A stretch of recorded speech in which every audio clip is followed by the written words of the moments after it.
This is the last in our series of snack-sized bites of self-care. Doing little things can make a big difference.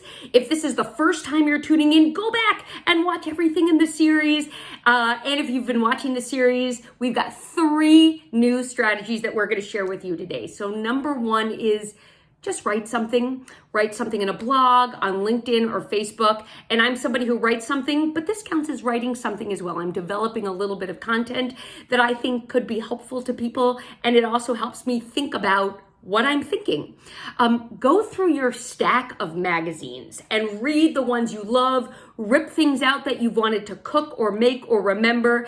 And if you see an article that somebody else in your work or life would like, pop it in the mail. Yes, the old-fashioned way. Get an envelope. I think that's how it works. Fold it into the envelope, lick it, close it, put a stamp on it, address it, get it out of there. People love getting articles, unless it's an article for self-improvement that I have not asked you to send me.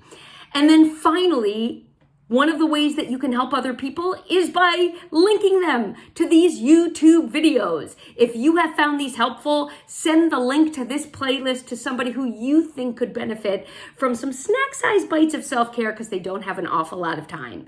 I hope this was a useful series. Drop some comments below and let me know what you think and what else you want to learn.